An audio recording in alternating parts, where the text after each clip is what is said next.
You guys hear a lot about economic empowerment in the black community, but many of you email and send messages and whatnot about what does that actually mean.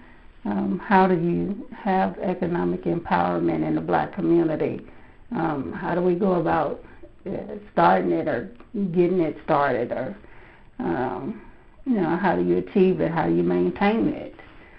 So we're going to try and get you an understanding about, first of all, how to achieve it. Some of the things that you're doing as black people that is preventing economic empowerment in the black community. You've lost an awful lot. You have lost, we've lost so much in the black community, from farm and acres and different buildings, monuments, even historic buildings now belong to states or to whites or whatever.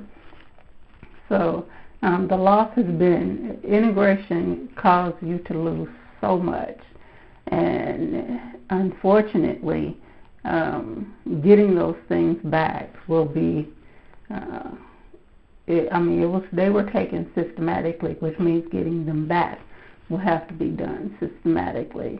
But once you decide that you're ready to roll up your sleeves and get it done, then it's simply a matter of steps that need to be taken. It doesn't matter whether you have 10 steps or 100 steps. If you've decided that you're ready to do it, then and that's what you're working on, fixing in the black community, then you just get it done. Okay, so of course, economic empowerment starts with money.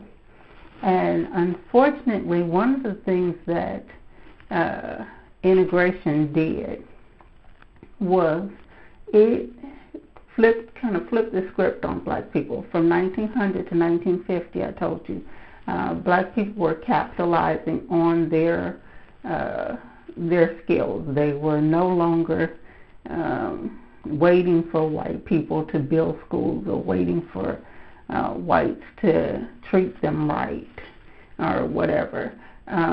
They began using their black dollars to build black communities. And that is what economic empowerment is for. It's for building black communities. If that's what you're going for, then you need to look at 1900 to 1950 and see the things that were done. It's not like you have to reinvent anything. You're just going to do the things that you know work, and you're going to improve on those things, and then we're going to teach you how to maintain those things so that you don't fall for the same trick again of giving it all up. But basically, economic empowerment starts with money. And in 1970, with integration, when whites knew from 1950 to 1969 that integration was about to happen, it was being pushed toward happening. Their goal was to try and keep black people from flourishing more than whites. They were trying to keep black people in a subservient position, and the way to do that is to get them to not build black Wall Streets and black cities and black towns and whatnot. In order to do that, you had to actually, whites literally got black people to reject money or to see money as something as either not important or to see it as something to just throw away, and got some black people that were actually call themselves conscious black people to reject money altogether. Now, they say that they reject what's called capitalism, but every time you see them, they're capitalizing on whatever gifts or talents they have. Whether they're selling CDs, DVDs, incense, oils, They're capitalizing on their skills and their abilities and whatever they're able to do. It's just the mindset that was changed to make them think that that's not capitalism. Capitalism is you're selling your products to other people in exchange for currency or whatever you guys decide is of value. Okay? In 1970, black folks started being taught that by hanging with, because they started hanging with liberal whites, not Democratic whites, not Republican whites. They started hanging with liberal whites. And many of the liberal whites were going up against their parents and grandparents because of the war and because of all kinds of different things. Many of them became what's called beatnik whites, basically trying to be all environmental and live off the land and, not need their parents or not need their grandparents or whatever. And so they started rejecting their parents' money. Now, because black folks started hanging with these beatnik white people, black people started doing the same things, talking about, free this and free that, and socialism this, and communal societies and all this different stuff. And they were being led to reject capitalism. They were being led to reject money. And so what you saw was money being, now white folks still loved money. They still, money was still the flow that kept white communities going. But as more and more black people were being tricked into rejecting money or seeing money as something to be thrown away, you saw black communities being just crumbling down, because it takes money for the lights, to the street lights, or to put up more street lights, or to have street lights on. It takes black dollars for that in black communities. So if black communities are rejecting money or spending black dollars on things other than what black communities need, then what you have is a lack of services in black communities.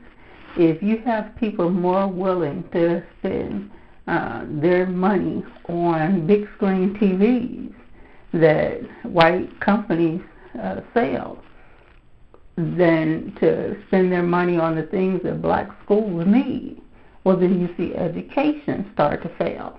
And it's easy to say, why won't white people put the same money into black schools as they put into white schools? That's not white people's job. White people didn't even want you to have education, so why would they make that education of any substantial value? Black folks sound crazy asking that question. The real question is, why don't more black people put more money into black education, or put as much money into black education as white people put into white education? That is the question that you should actually be asking yourself. If you want to empower your children, then that is something that has to be done. You have got to start putting your dollars, your tax dollars. There's no reason whatsoever for you to send your tax dollars to the government and then sit back and wait for the government to send that money back to your black community. The thing to do is to get the things that are needed to build black schools and to get the things that black schools need, and then write those things off as tax deductible things that your organization did for the black community. That is how you empower yourself, that is how you empower your community, and that is how you empower the future generation of black children. That's the only way. The way that you're doing it is going to cause the next 10 generations of children to fail if you do not change the way that you are doing things, okay? So when it comes to educational empowerment, I want you to start looking at, go up to the school, or if the schools have closed down in your area, start looking at those buildings that are still there. What would it take to get those buildings back up the way that they need to be? Who do you have to make a list of 10 people that you need to contact, black people that you need to contact? Even if you don't know any entertainers, even if you don't know anybody, there are some entertainers out there that actually care about black education. You may have a difficult time getting to them, but that's your goal. If that's what your thing is, to fix the black community education, then you need to make a list of 10 black entertainers that you are going to make it your task to get in touch with these people. And you are going to start trying to get these black entertainers to help you rebuild these schools. And you start one community at a time, or each of you can start in your own community. So make a list of 10 things, because you got black entertainers that are spending, $1 million on stupid stuff. They may as well spend $1 million on education.